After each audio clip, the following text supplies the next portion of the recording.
Hey everybody, welcome to another episode of Tales from a Professional Nerd. My name is Bryan CP Steele, and I'll be your nerd today and every day that you watch my channel. Episode 33. Let's see. We have made it a long way. Considering I had started this whole thing just as a kind of a way for me to get my thoughts and my stress out into the webternets. Um, and we've talked about a lot of stuff. We've done some charity events. We've set up. We've gotten some gifties in the mail. We've set up some events at conventions. It's been good. It's been good. If you're familiar with the show, um, excuse me. If you're familiar with the show, I like to spend a couple minutes, sometimes longer than others, talking about kind of my the week in the life of Bryan.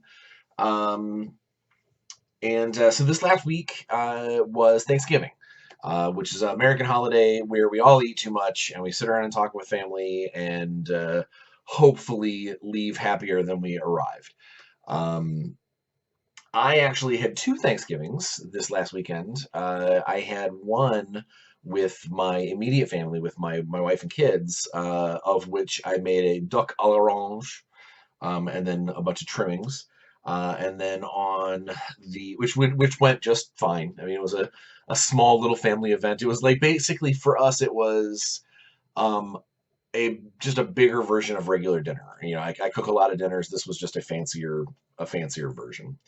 Um, and then on that following Sunday, we actually had a much larger Thanksgiving with my parents, my mother-in-law, my brother-in-law and sister-in-law, their kid, and our kids, um, as a combination of Thanksgiving, a big Thanksgiving dinner, and celebrating the birthday of my son Connor, who is now 11, and my nephew-in-law Quinn, who is now 1.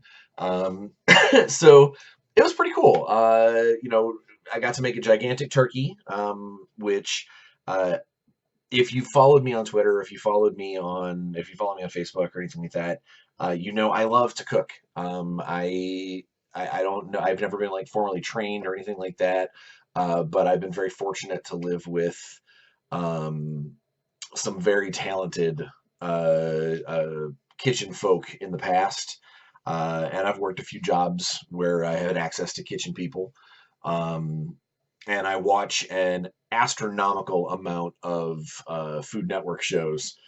So not to say that that makes you an expert by any stretch of the imagination, but it does mean you pick up a few, things here and there. And I love being in the kitchen or at a grill or I enjoy making food, not just as fat guy, but as I enjoy the process. I turn on some music, and I'll spend a couple hours just kind of in the zone. And my end result hopefully is similar to my view in gaming. Is I want people to be happy. I want people to be enjoying what I've made, and food is the same way.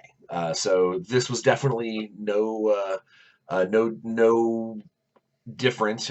My turkey got rave reviews from the family. We had all kinds of side dishes and things. Some of the other family members brought some stuff in. My son helped me make mashed potatoes. My stepdaughter helped me make um, or help us make this kind of croissant broccoli ricotta roll thing that we do. It was really good. It was a really good time. And then to top it all off, because it was a birthday celebration, my lovely bride uh, had asked our son, asked Connor what he wanted as like kind of his birthday cake theme. And initially, there's an amazing like gourmet popcorn joint that actually exists here in my little tiny town called Kenny Kendall's, um, that is Oh, I've got their information right here because I buy a lot of their popcorn. Yeah, Kenny Kendall's. They are amazing, and I'm willing to bet that they. You know what? I'm going to put their information in the thing because you should check them out. They're fantastic. They make all the regular stuff. You know, caramel corn and cheese corn and super crazy butter corn, but they'll make like here is cheddar bacon, or this week we've got smoked chipotle. You know, like they do a lot of kind of random gourmet. Like my kid just recently bought mint dark chocolate popcorn, which not something I think of going together, but they do. You know, I almost always get their holiday jalapeno when they have it.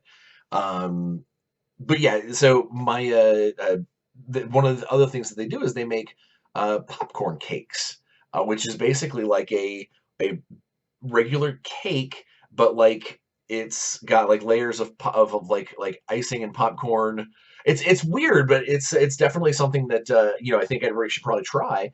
And initially, Connor wanted one of those, but that was a couple months ago when we were talking about it, and he changed his mind a few weeks ago when we were talking about birthday cakes. Natalie had asked him, what kind of theme do you want for your cake? And he had said that he wanted a Dungeons and Dragons themed birthday party or birthday cake. And to say that I like was silently or less than silently proud over in the corner when I hear it, you know, he's only played twice and has asked, "Hey, when's the next session going to be? When are we going to play again?" Um, I I love the fact that he is taking to it so readily. Call me selfish, call me self-centered, and that I want my kid to follow my footsteps. I want I love the fact that he gets it, he understands. He was telling me the other day about, you know, something that his character might do. And I'm like, well, buddy, you know, it's gonna be depending on what you know, what the rest of the game is. And he goes, well, if, you know, if I have time, maybe I'll do it off camera. And that's something that, you know, as a DM, I do a lot of on camera, off camera things. Not that it's really a camera, but you get my gist. I run it like a TV show. And uh, the fact that his mind is thinking about what uh, heroic young Evelios will do off camera, and he's 11. Oh my God! When I was 11, I was barely figuring out, you know, how to kill the goblins with my dwarven axe. So I am over the moon that he digs D&D, and that you know, he and his sister both, they seem to really be enjoying when we get together and play. So I'm digging it. So he says he wants this D&D themed cup or cake, and so Natalie, who has a lot of unbelievable art skills anyway, as you well know, she also works occasionally at a local professional bakery. Where she gets to use like fondant and gum paste and professional buttercream and like, you know, $6 billion piping tips, and she does magical things with icing and cakes. So she set to make a set of cupcakes that was themed around his D&D character. And I've grabbed one. I think they're stale at this point, so I'm not gonna eat it. But so they're just dark chocolate cupcakes, with kind of a light purple gray icing that is reminiscent of his half drow skin. And then she made these fondant dice.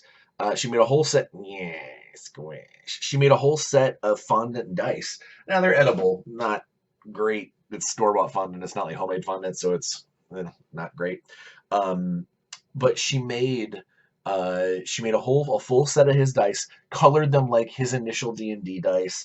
You know what? I'm just going to show you the whole set. So hold on a second, and I will find that picture.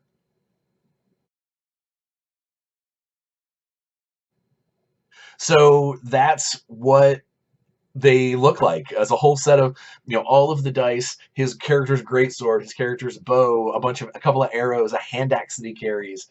it it was cool. And when she unveiled these cupcakes at the Thanksgiving birthday party thing, the look on his face was priceless. It means the world to me that he's settled into his imagination as much as he is, and I hope it takes him places like it took me places. That's really all I gotta say about that. So how the week of Bryan started off was with that amazingness. And then for the most of the rest of the week, I've actually been waiting in a couple of meetings. I've got a couple of meetings coming up about some hopefully some very cool stuff with Dungeon in a Box. Next week, I believe we have the actual, like, all the writers get together digitally to talk about how we're going to do with the next big plot. But yeah, so I've got a lot of irons in the fire. Been helping out tangentially with spreading the word about Crafty Games' Mistborn Dice Kickstarter, which I think it's still going, but I think it's got a couple of weeks left, maybe a week left. So if you're into cool metal dice, and if you're definitely into the Mistborn property, you should go check them out. I'll put the link in the description so you can follow it in. And then also started this week was through my employers at Big Child, the company known as Massive Volcano started their Kickstarter. So far successful, yay! For an orc team and a goblin team, complete with coaches and trainers and cheerleaders that are at this point just great stand-ins for existing teams for Blood Bowl. I am working with Massive Volcano, trying to see if I can come up with an alternate way to use these models so they can kind of come up with their own stuff. But that's still in progress. Right now, it's just a really good price for some really slick miniatures. The cheerleaders are really what get me. Is that if you are a Blood Bowl player and you want cheerleaders on your sideline for a Goblin or Orc team, you need to check out the cheerleader models. They've got pom-poms, but the pom-poms are made of severed heads, so they're like shaking them by the hair. And they're great. They're great. You gotta check them out. I'll put the description or I'll put the link in the description. Let's see what else. Other than that, I've been doing a lot of painting, a lot of commission painting. Slowly, I've got 2 big commissions that I'm working on at the same time, plus a secret project. The Thousand Suns are creeping along. It's a hard paint scheme to keep momentum with, because the colors are so drastically different, so bright. You've got the darker blues and then that bright yellow striping and highlighting. It is a hard paint scheme to keep up with, but I'm pushing through. Hopefully, maybe when we talk this time next week, I'll be about ready to wrap up and ship it off to the client.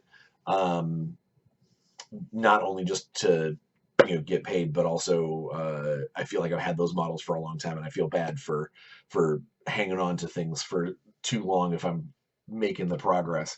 The other big commission I'm working on is that all the monsters from the Salt Marsh, the Ghost of Salt Marsh module, and I finished up a couple of characters, a couple of bullywugs, a Sahagwin champion that I had to putty some armor plating on because the model didn't have any. But I've still got a ways to go on that commission, but here on out, there's only like 1 or 2 models that are kind of character-y models, and the rest of them are a lot of like, here's 6 of roughly the same guy. So that should go, and almost all of it is very, when it comes to the repetition guys, they should go quick.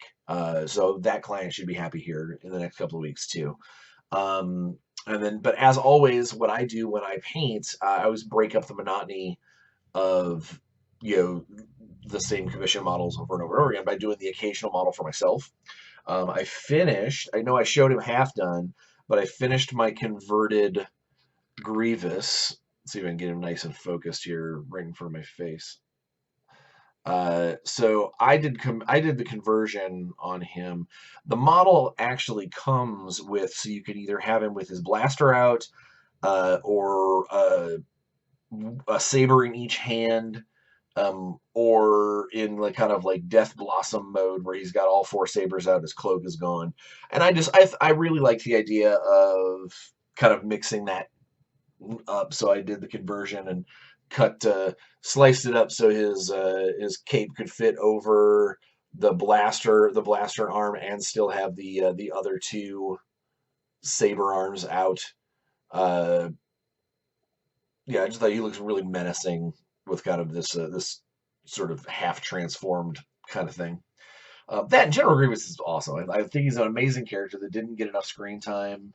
He gets a lot. He gets a lot in the Clone Wars cartoons, but I think he deserved better out of the prequels. Um, but the cartoons and the comics definitely gave him all of the love and all of the justice that he needed. And so I'm hoping I'll be able to bring some of that to the tabletop when I start really kind of playing Legion. Oh, I played my first game of Legion. It was a test game with my buddy who was playing his clones. Um, I lost, but I think part of why I lost is he has played before, so he knows a little bit more about how the uh, the thematics go, and how the if you put a token on this guy, I can get a token on this guy, and then draw this. I think he's got a better grasp of that. I'll get there.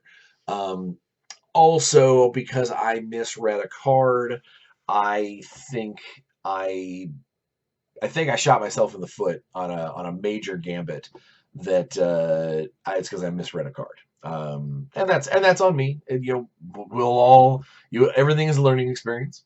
Painted a couple of things for a secret project that I am not. I will unveil when I am allowed to. And although he's not done yet, and I'm going to probably finish him up later after I get done, recording. I bought while I was out Black Friday buying. I bought the Incredible Hulk for Marvel, the Infinity Crisis or Crisis Protocol, the Marvel miniatures game. While it is no secret that I am not a huge fan of the game itself, and I'm not gonna sit here and yuck on other people's yums. If you guys dig it, rock and roll, enjoy. It's just not my bag. I think the models are exquisite, and that is one thing that I can't fault. The size factor being off as far as like the scale doesn't matter. They're gorgeous. The models are amazing. It went together really well. I had very, very little filling I needed to do. I did a lot of sanding, but it was a good kit to put together. And so my goal was, basically I want to, when I see a Marvel model that I want to paint, I'll just pick up that model, I'll buy it, I'll paint it, take some pictures to remember that I painted it, and then I'm going to throw it on eBay and let someone who actually enjoys the game um, use the model and the cards. Again, I don't. It's not just because I don't like the game doesn't mean that others shouldn't. And I really just kind of wanted to paint a Hulk and maybe make some money on the side, and that's hopefully the goal. That's how it'll work out. So, like I said, he'll be finished today, and I'll probably throw him on eBay either tonight or tomorrow. So who knows? Maybe when I upload this video, I'll have the eBay link in the description. If not, maybe you just go search painted Hulk Marvel Crisis. I don't know, but we'll see if we can find him. Here he is before he's done. Rawr, rawr, rawr. All right. Other than that, that's really all my week has been. I'm gearing up for tonight tonight is the first official Tier 1 Games Shadowrunners Guild event. Now, it is not an event where we're going to play a game. We are going to get together, and I'm going to check in people's characters, make sure that everybody made their characters right. I'm going to help some people make their new Sixth World characters.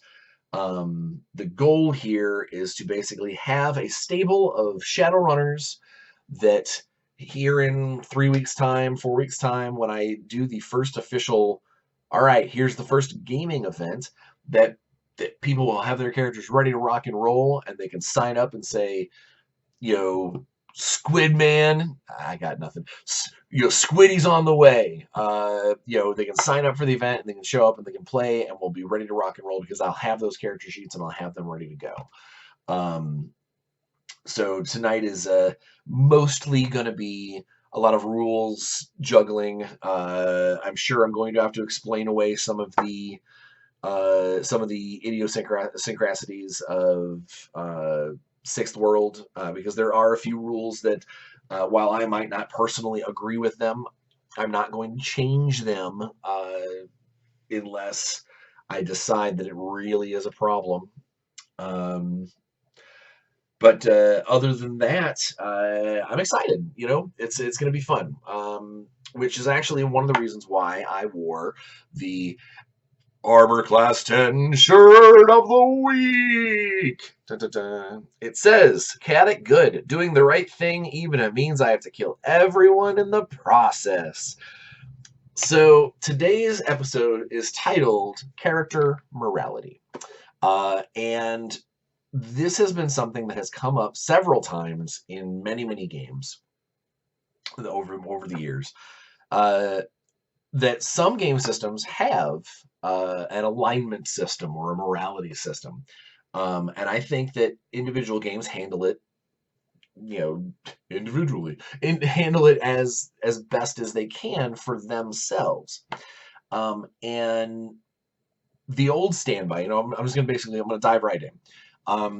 Character morality. I know a lot of players and a lot of DMs and a lot of designers think that of assigning a particular moral alignment or a moral code or something along those lines to a character is a leash, is a way to rein them in and cage them in to a set of beliefs, and it allows the game master or dungeon master or whatnot to police the players in certain ways. I don't disagree. I think systems that have alignments is an extra level of control that players have to realize they're giving to their DM, they're giving to their game master. I know that sounds weird that you made your characters, you chose to be chaotic good or neutral good or lawful evil or whatever your game allows, but you are giving by defining that morality, that code of ethics, you are in effect handing that power to your game master, saying, all right, make sure I stick by this or you get to punish me. Whether it's a D&D punishment of an alignment shift, or which again is not nearly that big of a deal anymore. It used to be enormous. We'll get to that in a second when I start talking about specific games and their moralities. But like a game like Vampire the Masquerade, when you break your morality code, when you go against what holds you together, what keeps you human, you can suffer some significant drawbacks, some significant negativity to your character, to your and lasting negativity. In the case of Vampire, the code of morality has always been your humanity score. If you have a low humanity, you are mostly vampire and you don't really see the world through human eyes anymore. If you have a high humanity, the beast is still there lingering inside you, but you remember who you are and you hang on to, you're still trying to hang on to it. The difference being, if you're someone who's familiar with the Anne Rice Vampire Diaries, or Vampire Chronicles, Louis had a very high humanity. He hated killing people. He wanted to try and be as human as possible and hang out with humans and cling to every little scrap of his mortal life that he could. Whereas vampires like Claudia and Lestat have much lower humanities, where killing humans are just cattle. We've transgressed. We've moved on. Killing is killing is killing. But even then, somebody like Lestat had a higher humanity than somebody like Claudia. Whereas Claudia was like, no, I'll slaughter anything I want. Get me through. And some of that has to do with the fact that when she was embraced, when she was turned into a vampire, she had not. She was so young. She hadn't had a chance to create a human morality code around her. She was still a 8-year-old brat. She's a 10-year-old little girl. And for someone who, by the way, who has an 11-year-old little girl in his house, they're nightmare creatures. And so the fact that turning one into an immortal killing machine, it's nutcase. But yeah, so that's how how Vampire dealt with a character morality shift. If you got a guy who's played a very high morality character, high humanity character, and suddenly he's like throws caution to the wind and just murders like 8 people, he's going to suffer some pretty significant psychological backlash, because that's not how his guy is wired. That's not how he's put together, and it might very well throw him into an existential crisis that lasts days. Excuse me. And that's how that game kind of handles things. An older game that I used to play called Pendragon, where you were all not necessarily knights of the Round Table, but you served the Round Table as knights of Camelot, or of the greater Arthurian age. You would take an oath, whether it was like you would be oath sworn, and your oath had a set number of codes, things that you were how was it? It was the musts and the must nots, I think it was, or the yeah, I think it was the musts and the must nots is how it was laid out.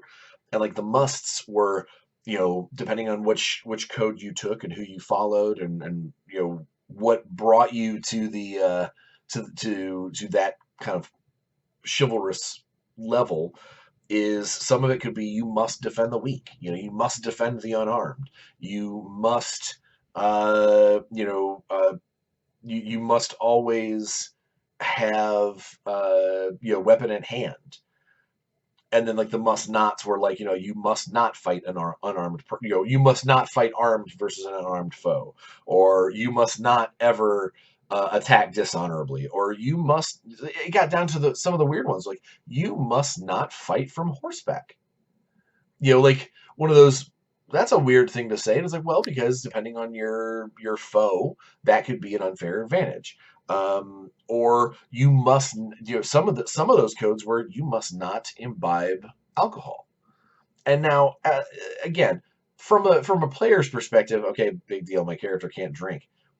But it is a game master who can then step in and go, all right, well, you're invited over to the Gallic, the Gallic ruler's household, or you take the characters and they go meet a Scandinavian king, on the road or whatever, and he invites everyone in for a drink, and your character says no thank you, not realizing that that's a huge like social faux pas amongst these people.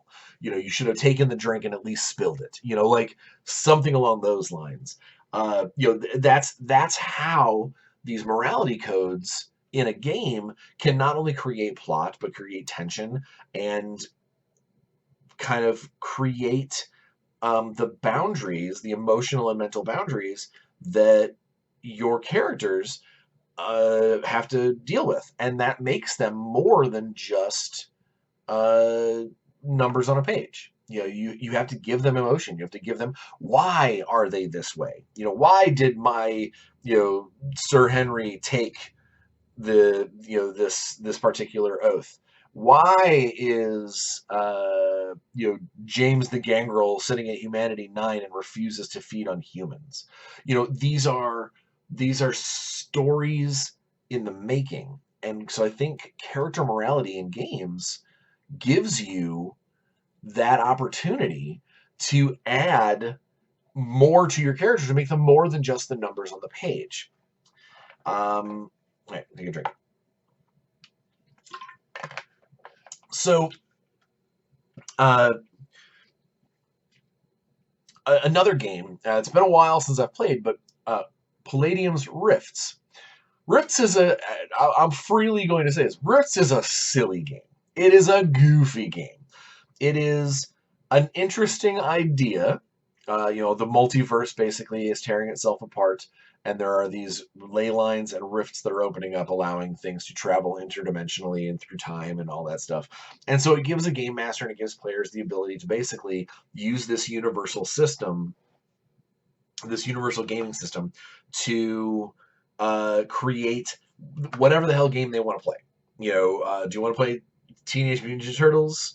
Rock and roll, let's do that. Do you want to play a Conan-style barbarian in the Teenage Mutant Ninja Turtles world?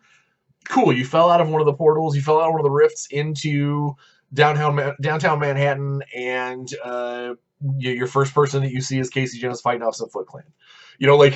What are you going to do? You can do it. Rifts is a very, very open, almost too much as far as the system goes. It's morality that and despite the fact that it's got rules for creating like Nightbreed-esque monsters that live in the darkness and live on sin, and space knights in mecha armor, it's got everything in between. Despite that it has all of these things, it still has at its core one central set of rules. And in that central set of rules is an alignment system. And the alignment system, it's very similar. It's like a dirty mirror version of the D&D kind of Wheel of Morality. It's got, are you lawful or are you anarchic? Are you for others or are you selfish? And so you end up with these kind of weird combinations that like I am lawful selfish, or I'm selfish. I will work. I selfishly anarchic. Like it's a little strange. And of course, there's a list of there's always a hierarchy of sins.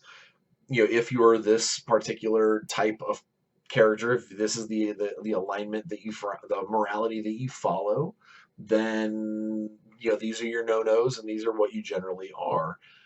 And in Rifts, there's really not much in the way of a policing system, aside from the game master going, hey, I don't think that you would do that. Your character is, lawfully friendly. I don't remember this. I don't remember the system, what names they are. But like, if your character was built to be, a space lawman, and in your first session you're like, all right, cool, let's go be pirates, the game master might step in and go, all right, why would you do this? Or more importantly, if you do this, I'm going to change your alignment because that is not how you're wired.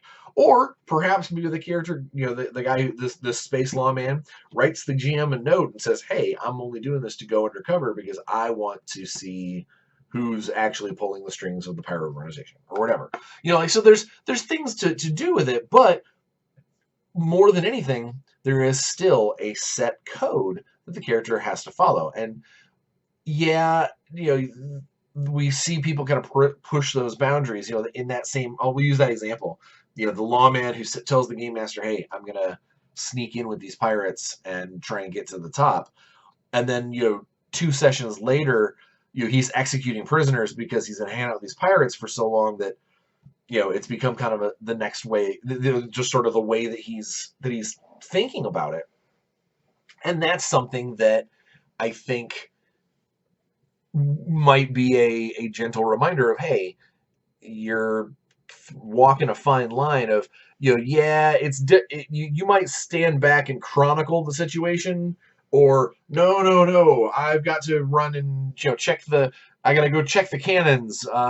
You guys handle the prisoners, is different than, oh hey, I need to keep my cover, so guess what I'm doing? I'm slitting all these throats. So you have to remember that morality can be flexible, but not necessarily forgiving. Your character's code of ethics should not be so wishy-washy that you're like, it's one set of hostages. The ends justify the means. The more you say the ends justify the means, or the more you use the term, oh, it's perfectly legal for me to do this, you are making that distinction that your character is starting to think about. I can do this occasionally, obviously, again, ends justify the means. If I do this now, I get in good with the captain, that's fine. That's worth me selling my breaking my internal code and doing this horrible thing, or this or vice versa, a group of villains where he's like, go and do this dastardly thing, burn down this orphanage, and you go, uh, that's over the line for me. I can't do that. And maybe you might find yourself shying a little away from that dark and that evil. That's how in some of the best stories, some of the best comic book arcs, how the villains slowly become heroes. You sort of make the decision sometimes immediately and sometimes over a long term, where you discover that, hey, maybe the way I was doing things is not the way that I should be doing things, or whatever. So there's a lot to be done with the more flexible morality systems in role-playing games. There's a lot to be said for what you can do to help build your character, to help build, even if the game master doesn't make a big deal. So I've heard this a lot too, is, well, my game master doesn't care about alignment, he just cares about the story. Well, whether or not your game master cares about your alignment, you can still care. You can still, do what you do with your character. And when someone says, well, why are you doing that? Be like, because I'm, lawful good. Like, I am one of the good guys. I don't want to go this course of action because it does go against my internal code. And I think that that's something that some very cool role playing moments can come out of disagreements of morality. Um, Sometimes that can lead to arguments, and sometimes that can lead to heated moments. But a good game master knows how to use that tension and how to build on it. And maybe, at the height of the two characters, screaming and yelling at each other, the prisoner, his bonds get loose, and he runs to the door. Like, interrupt them with a moment of action where they go, God, okay, I got to do this thing. Like, there's things you can do to turn these moral discussions, these moral debates, into points of order and, like, interesting moments during your game. Which brings me to kind of the mother of all alignment systems, the ones that everybody knows about, the ones that get T-shirts made out of them by amazing T-shirt companies. Dungeons and Dragons, the regular wheel of morality, where you've got chaos, you've got law, you've got good, evil, and neutrality, and a varying mix therein. So D&D morality has always been something that I feel should be a little more flexible. That should be, especially unless you want to get deep into the philosophy of things. Let's say that your character is a lawful good fighter. You were raised to be your village hero, protecting the livestock from various threats. And after about 3 or 4 levels of doing so, you go and realize that the hobgoblins that have been attacking are not evil, but trying to survive by stealing all of your livestock. They're criminals and they're a threat, but are they something to be extinguished at a genocidal level? Every time you meet a hobgoblin, you're just gonna be, nope, run that guy through. They're horrible. They're a monster. Goblins, if you found a goblin village, would you burn it to the ground, knowing that in some of those huts there might be babies? Baby goblins obviously have not learned their morality yet. They're not automatically evil creatures out of the womb. That's not how life works. Unless in your game it does. Unless in your game, your morality is decided by the gods that created the spark of life that put you in the litter of goblins that created you. But there's always that room for discussion. When does alignment give way to bigotry and racism? Yeah, I'm lawful good. I will extinguish every goblin I see because they're an evil creature. But what if they're not always an evil creature? Will you keep pushing forward because no, I know that they're evil? Yeah, they might have some tendencies that they could trade with us or help out or give us information, but no, they're monsters. I will kill them all. When does that stop being the good thing to do? When is that stop being righteous and starts being a kind of a bloody-handed crusade? The thief that pickpockets all of the time, the constant, just a thief over a thief. The alignment wise, he wants to do good, but screw Johnny Law, and I am going to rob everyone blind. But when does that stop being about survival and whatnot, and just starts being, you are maliciously taking other people's things, even if you don't need them? When does that morality kick in? So I think the D&D morality, especially now, especially in today's gaming light, where a lot of times you're put into moral dilemmas instead of every puzzle being the blade over the damsel on the tracks. There's a lot to be said for, okay, I'm going to go and try and rescue these kids, and then you go to rescue these kids, and the person who's kidnapping them is kidnapping them because that town is cursed, and anyone who reaches the age of 12 within town may then never leave. Like there's always things you can do to try and put that question of, do I or don't I back this play, morally speaking? And I think that's one thing that some D&D games just lose out on. It is, oh, there's a monster there, I attack it. What treasure does it have? I'm going to lift up its foot to see how many experience points it's worth, because that's obviously where it's always printed. And that is something that I think strict morality based games have a problem with. Is a player can always justify their actions and point to their alignment and say, nope, I am playing my character. I am playing my alignment. This is what I would do. And that's it. While it could be true, and oftentimes is, it does not change the fact that role playing through the moment would be way cooler than just murder hoboing, or just sticking to your guns and saying, nope, I am neutral evil. It says I can do this.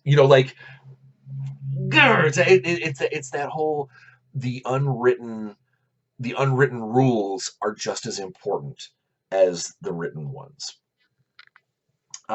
Which actually is one of the reasons why I brought this up. This whole character morality thing up is,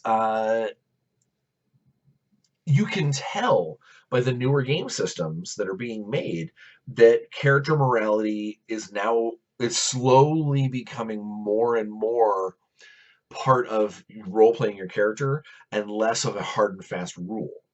Um, for the longest time in D&D, if you played a paladin, you had to be a lawful good character. Period. Dot. End of discussion. Paladins were lawful good. They were Boy Scouts. They were knights in shining armor, and the description of the class was they were, a priestly warrior. They're a clerical warrior, a warrior of the faith. Well, the problem is that what if your god is not lawful good? What if your god is a neutral good or true neutral? Do those gods just don't have paladins, or are their paladins just goody goody two shoes when compared to the rest of the people that serve the god? Like they're supposed to be these beacons of faith, these harbingers of the believers, but if you have to be lawful good, doesn't that mean that you might actually do things against the tenets of your faith? It's backwards. And so with D&D 5th Ed, they eliminated that. They were like, no, you do not, you still have to be faithful, and you still have to, have a path that you follow, and eventually you have to take an oath that will kind of signify your personal code. But it doesn't matter what alignment you are. Your alignment should probably match the god that you serve. And that includes darker gods, that includes paladins of death, it's not as easy to explain some of their gifts when they follow a dark god, but it's there, and it is and it is another way to expand and create within the world of D&D instead of segregate this class off and say, nope, if you're not lawful good, you're not a paladin to me. Yeah, and that is, in my instance, or in my opinion, that's a mistake.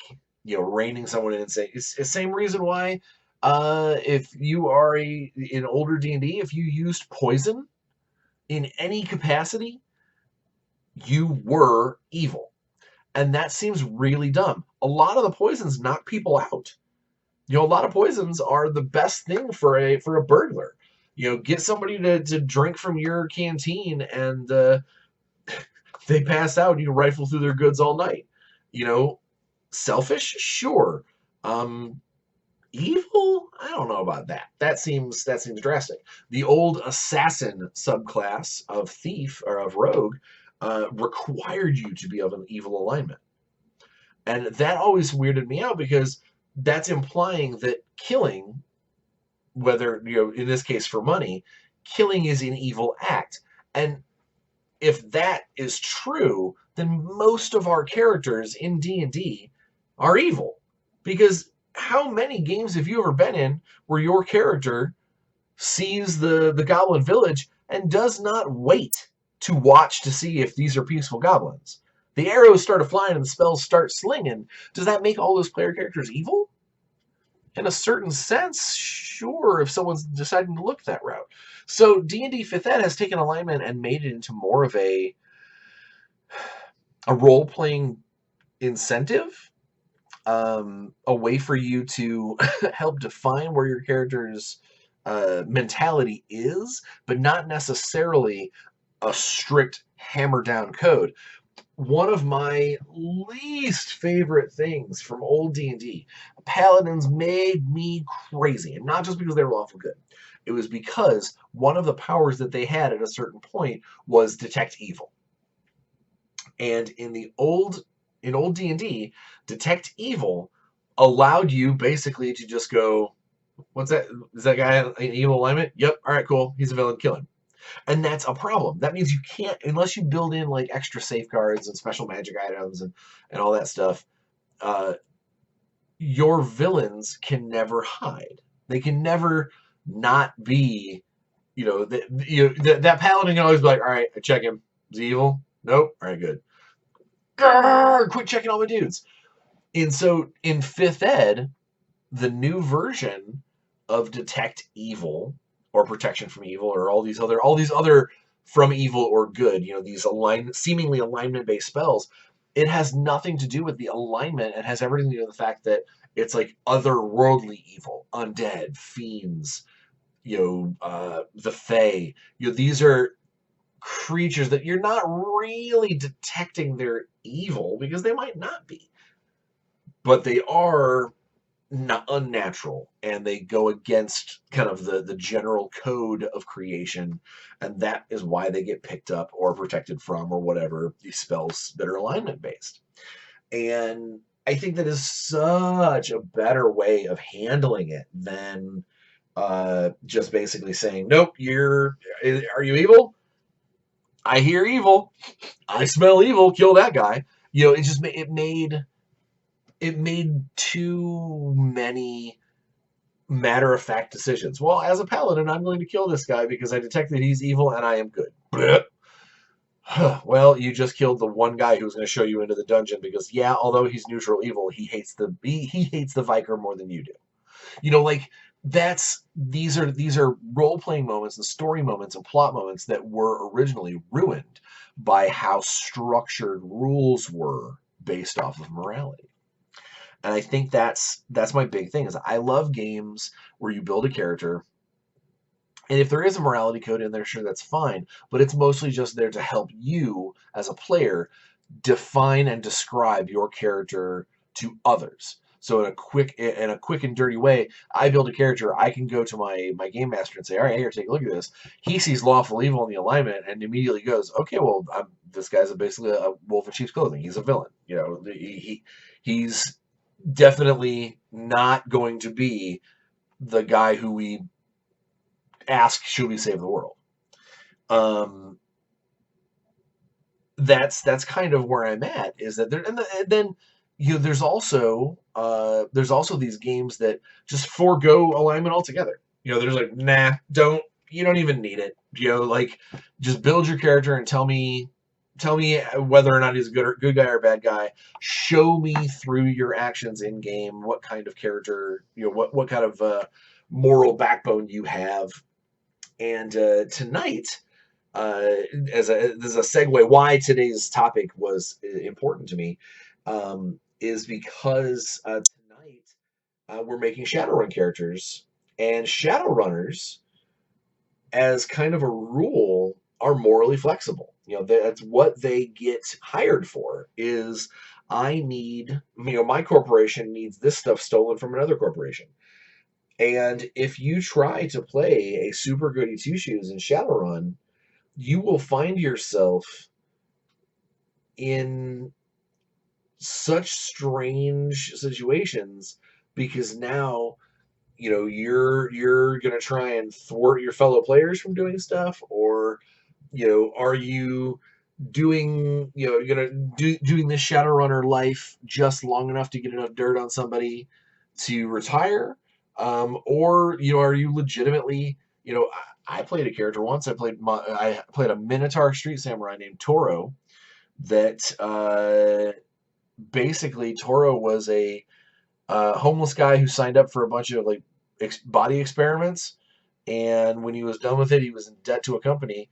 But for the most part, he just stayed living on the streets and used all this new technology in his body to help protect the homeless from various predators.